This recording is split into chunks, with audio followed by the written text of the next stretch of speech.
Soy Jimena Sierra Alta, del Departamento de Neurociencia, y en este video vamos a revisar la pregunta de desarrollo de sinapsis del certamen de fisiología celular. Primero voy a leer la pregunta, que tenía dos formas. La primera forma, la forma A y la forma B difieren básicamente en la estructura del esquema, en que en un caso son dos sinapsis excitatorias y en el otro caso son una sinapsis excitatoria y una inhibitoria.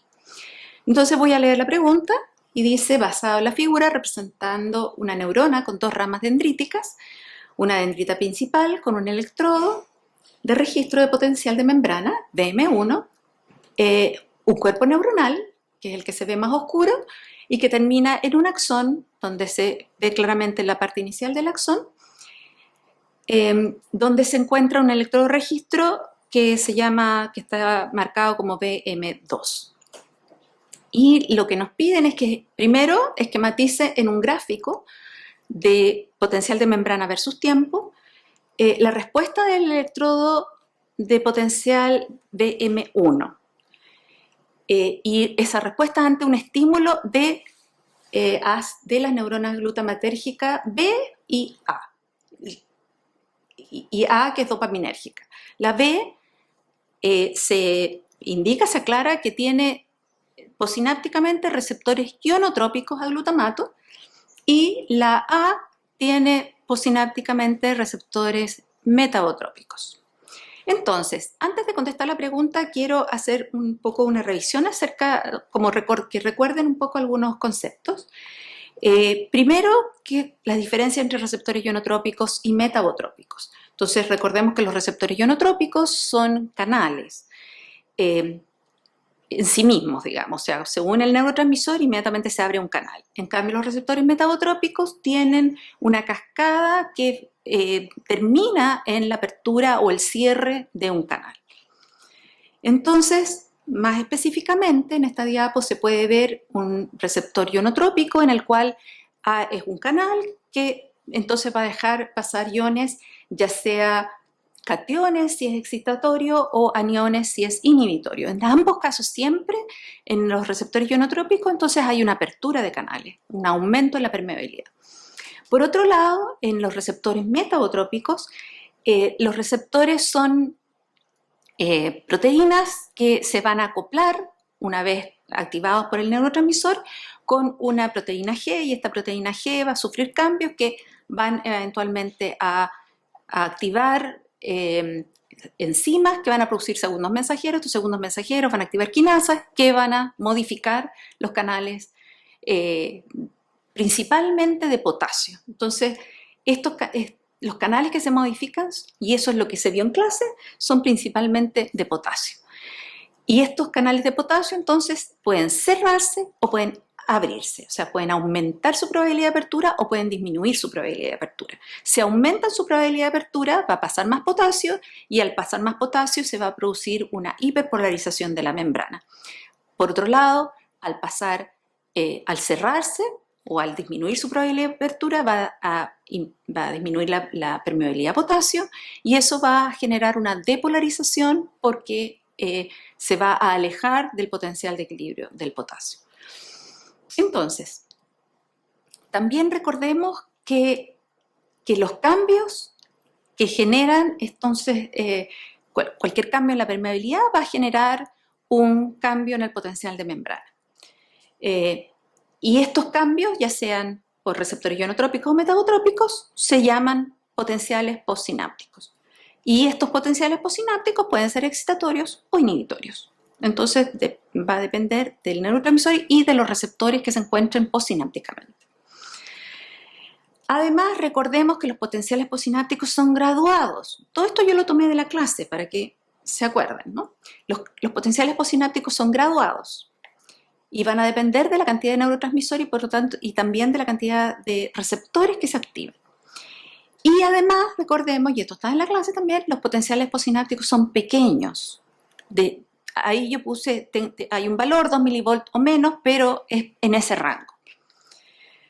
Por otro lado, los potenciales postsinápticos que son producidos por receptores ionotrópicos son rápidos, ¿ya?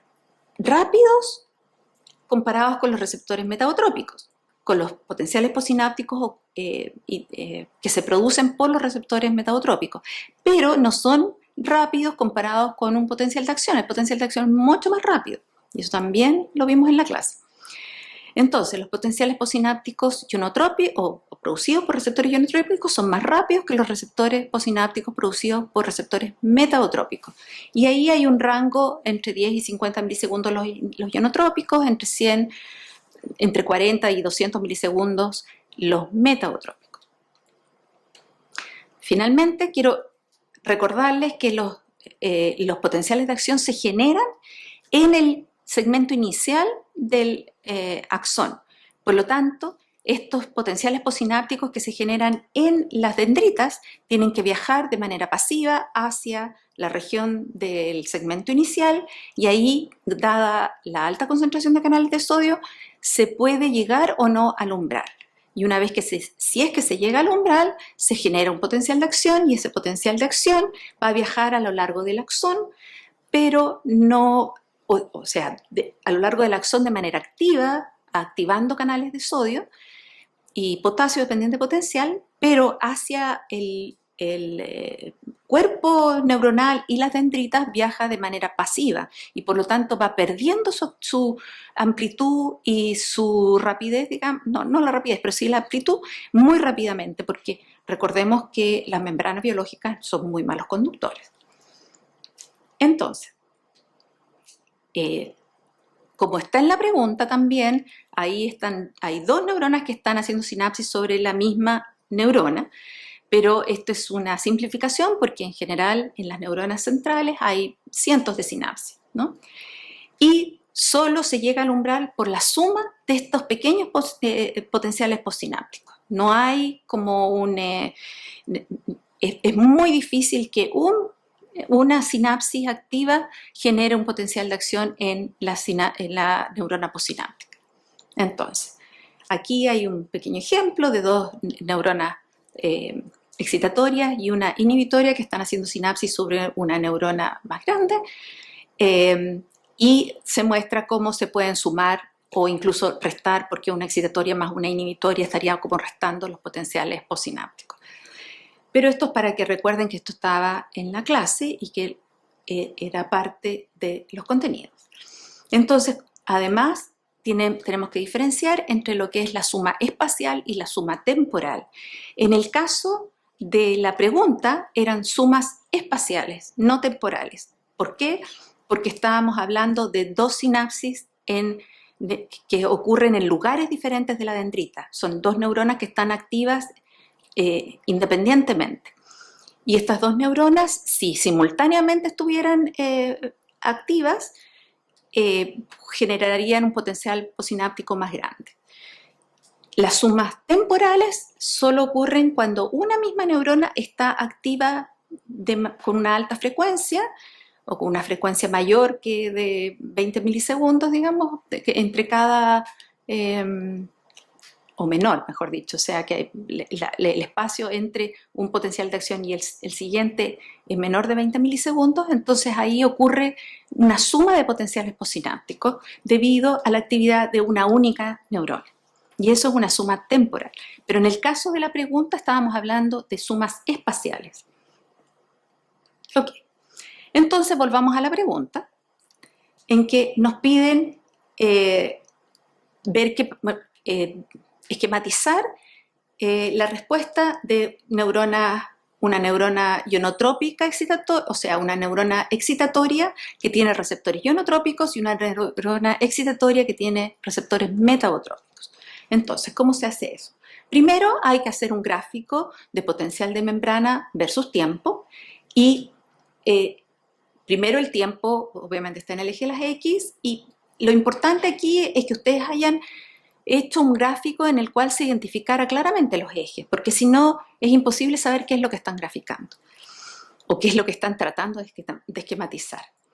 El tiempo tiene que ser en milisegundos, porque estamos hablando de ese rango de tiempo. El potencial de membrana está en milivolts, y es importante también que claramente hayan identificado cuál es el eje, cuáles son las escalas que estamos mirando. Aquí ustedes pueden ver, yo indiqué menos 70 milivolts y aquí una escala bastante ampliada en la cual el siguiente punto es menos 65 milivolts. El potencial de membrana entonces va a estar cerca de menos 69 y el cambio en el potencial va a estar dado entonces por el estímulo del neurotransmisor y va a ser rápido en este caso que sería la respuesta de un receptor ionotrópico excitatorio. Por otro lado, fíjense en la escala de tiempo, yo puse aquí entre 5 y 50, es decir, este potencial postsináptico excitatorio está durando alrededor de 30 a 40 milisegundos. Por otro lado, y este es ionotrópico. Por otro lado, el metabotrópico, si hacemos el mismo gráfico, identificando claramente los ejes, si son milivolts, si son milisegundos, el potencial postsináptico metabotrópico, como dijimos, es más lento y en su subida, en su bajada, y si se fijan, aquí la escala de tiempo yo la hice mucho más alargada. Entonces le puse ahí 100 milisegundos. Este potencial postsináptico dura alrededor de 80 milisegundos, es decir, es el doble del ionotrópico. Dentro de ese rango incluso yo acepté que fuera de 5, 10 milisegundos o menos. Cualquier cosa que hubieran hecho una diferencia entre rápido y lento estaba bien. Lo que no estaba tan bien es que hubieran hecho una latencia muy larga y luego la forma del potencial postsináptico fuera exactamente igual al del ionotrópico, ¿ya? La latencia podría ser un poco mayor, pero el potencial postsináptico tiene que ser más lento. Muy bien. Entonces, este es el metabotrópico, el de arriba es el ionotrópico. Entonces, veamos ahora la segunda parte. La segunda parte de la pregunta decía, esquematice nuevamente las mismas respuestas, pero ahora considerando que la neurona B dispara 5 milisegundos después de la neurona A. ¿Por qué es importante que la neurona A esté primero? Porque la neurona A es la metabotrópica, entonces la metabotrópica es la más lenta. Entonces, ¿y por qué yo les puse 5 milisegundos? Bueno, porque para asegurarme de que ustedes iban a sumar estos dos potenciales, ¿ya? Entonces, la idea era que graficaran el potencial postsináptico metabotrópico lento y ahí en línea punteada está como debería haber seguido, pero ahí le suman, con esa puntita, le suman la respuesta ionotrópica ahora. Y esto todo se hace más lento en la bajada porque depende del metabotrópico, ¿cierto? Y ahí la escala ustedes la pueden ver que es bastante alargada, es cercana a lo que es el metabotrópico, pero sobre el metabotrópico tiene este cachito que sería el ionotrópico y se suman esas dos respuestas. Ahora, como yo inicié una escala bastante pequeña, o sea, estoy pensando que los potenciales postsinápticos son bastante pequeños, esto está correcto, pero también acepté, y podría haber estado correcto, que ustedes consideraran que la suma estuviera generando un potencial de acción. Por lo tanto, también un gráfico como este, en el cual hay una suma que genera un potencial de acción, está correcto. También ustedes podrían haber hecho algo un poco más pequeño aquí, porque dado que estamos registrando en BM2, ocurrió una conducción de los potenciales postsinápticos y por lo tanto disminuyeron en amplitud y eso estaba muy correcto, digamos. Yo no tomé muy en cuenta para la corrección que hubieran hecho eso, me bastaba con que hubieran hecho un gráfico como el que estoy mostrando, ya sea de potencial de acción o sumando los potenciales postsinápticos, pero estaba más correcto si hubieran hecho un gráfico en el cual claramente se notaba que disminuía un poco la amplitud tanto del potencial postsináptico metabotrópico como del ionotrópico. Ok, o sea, esta era la respuesta correcta de la segunda parte. La tercera parte indique qué iones son los responsables, la vamos a contestar al final, después de haber visto la segunda la pregunta alternativa de tipo B. Entonces, en la forma B, las preguntas son básicamente las mismas, excepto que el gráfico ahora tiene una neurona excitatoria y una neurona inhibitoria. Y aquí hay algo que estaba un poco confuso, porque en el texto dice que la neurona inhibitoria es la B, pero en el gráfico sale como que la neurona excitatoria es la B. Y aquí dice que la neurona dopaminérgica es la A, con receptores metadotrópicos, y aquí dice que la neurona A es la inhibitoria. Por lo tanto, yo acepté cualquiera de las dos combinaciones, ¿ya?, para la respuesta. Y vamos a revisar cualquiera de las dos combinaciones, ambas combinaciones en este caso.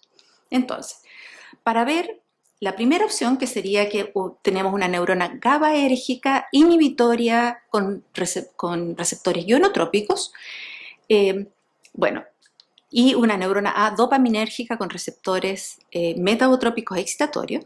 La primera sería la neurona excitatoria, perdón, aquí le puse hice todo al revés. La B sería, en este caso, la excitatoria con receptores ionotrópicos. Entonces, este es un gráfico prácticamente equivalente al que tenía la pregunta con la forma A. Y cuando es GABAérgico inhibitorio, digamos, con receptores metabotrópicos, lo que tenemos es una hiperpolarización lenta. Y como ven, de acuerdo a la escala, aquí tenemos un potencial postsináptico que dura 40-50 milisegundos. Pero es una hiperpolarización. Y en el caso del excitatorio ionotrópico es como el que habíamos visto antes, uno rápido que dura unos 15-20 milisegundos. ¿Ya? Entonces aquí tenemos la opción en que el excitatorio es ionotrópico y el inhibitorio es metabotrópico. En la otra opción es al revés. Entonces tenemos, nuevamente se hace el gráfico. Esto era bastante importante que hubieran podido poner, aunque sea o alguna referencia de qué es lo que estaban tratando de dibujar. Aquí sería un ionotrópico inhibitorio, entonces una B negativo ionotrópico, que sería una GABAérgica o lisinérgica, y en este caso sería el metabotrópico excitatorio, que sería parecido a lo que hicimos antes en la pregunta anterior. Entonces también con una escala más extendida, metabotrópico. Este es un metabotrópico un poquito más rápido que el que hicimos antes, pero básicamente es lo mismo. Entonces tenemos un metabotrópico y un ionotrópico. Se los puse con escalas levemente distintas porque ustedes pusieron todo tipo de escalas y es para mostrarles más o menos los rangos, y que en realidad yo acepté muchas de cosas bastante más cortas que esto y algunas más largas. Entonces, dentro de un rango era aceptable. Entonces este es un excitatorio metabotrópico, esto es un inhibitorio ionotrópico. Entonces ahora vamos a la segunda parte de la pregunta, que es ¿qué pasa si ahora registramos en BM2 y tenemos una neurona que dispara primero y luego, después de 5 segundos, la segunda neurona?